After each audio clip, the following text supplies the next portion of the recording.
Okay, so here we are in the final round of the Indianapolis Open, and I play my Carl Khan like I usually do, and I run into some stiff competition here. You know, C3, a nice move, nice and solid. I play my usual stuff, H5, H4, just getting the pawn out there, bishop out. Exchange these bishops. Now I've exchanged a good bishop for a bad bishop. We talked about that in another one of these games. Similar line. Castles, a knight to B7, C4 right away. Go over here. There's pressure on the knight. So my thought is just things like, you know, if I play rook to G8, maybe there's ideas of being able to take this knight in the future with a pin, if the queen ever leaves it, right? But my opponent was very principled and played really well. A castle, and then this move. I love this move, B4, very energetic move, very nice move, attacking move, giving the pawn for the attack on the queen side. And rook to B8. I played the pawn up to threaten my opponent's bishop. This is actually pretty bad line for me. The computer just wanted rook takes here and then allow this capture, and white should be a lot better, but the bishop went back. I played this move and bishop to A5, and right here after the mate threat, when I play bishop B6 to stop mate because these two are trying to get checkmate on me, once I play the bishop there to stop it, we're actually dead equal right now, but it didn't feel equal in the game. I will say that I felt I was feeling the pressure from white. You know what I mean? It's like, objectively the engine says it's equal, but as a human I felt the pressure from white here. So pawn takes, and I regret this move now. I really wish I had just taken back. I chickened out, and in doing so I think I gave my opponent the game. I played this, so dead equal right now if I capture, but if I push forward I'm actually like 3 pawns worse, so really bad decision. Leads to some pain here. So queen moves back, rook moves over. Brings rook into d6. I decided to try to trade off this rook, but there are some costs, right? So if I take this way, this pawn moves up, and it looks kind of scary, so I decided to take with the queen, which drops my h-pawn, hit the knight, queen goes here, and I saw that as a big time threat. You can just pawn up and maybe some trouble. So I went ahead and just played the knight back to, what did I play here? Bishop c7, so I played bishop c7.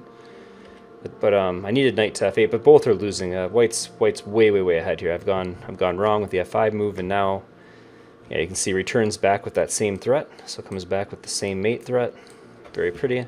I push the pawn, which offers a check and a lot of squares to the queen. So the game's getting pretty critical at this moment. Knight takes. I played the king over, and then rook came over here, pinning my knight to my rook. So I brought my queen back to have some protection, because after the pawn comes forward, anyway, it was just getting really tense here. So the bishop knight comes in, and that threatens mate, so there's a mate threat here. So I decided to stop that by taking the knight. The rook comes in, and this is the moment when I resigned. I spent a long time looking at the board, and I just couldn't find anything. The engine gives like mate in 15, I guess, so there's checkmate in 15, but that's not what I saw.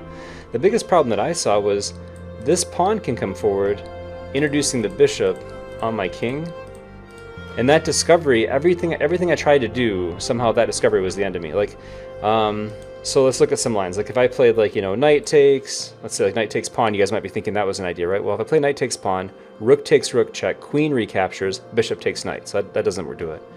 If I try knight to f8, that also is not going so well, because as soon as I go back to f8, rook takes rook, right? If I play the queen closer, like here, let's say, then the pawn can just come forward, and that's the same problem where once I take, and the pawn threatens my knight when I take, the rook can then move anywhere the rook goes, bishop's got to have a check. I just couldn't see a way to stop it. So wonderfully well played game by my opponent. James played really well here. I got hats off to the guy, you know.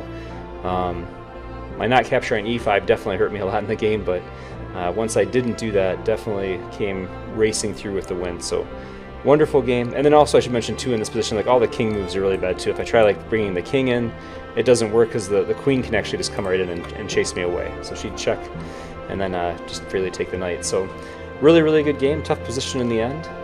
Like I said, I look forward to seeing your games if you guys are playing over the board. You know, I'd love to see how you guys did, and hopefully with some COVID restrictions getting lifted around the world, we'll be able to see more of you guys in tournament play as well. But have a wonderful day. I'd like to see some of your games, and we'll see you guys soon. Bye for now.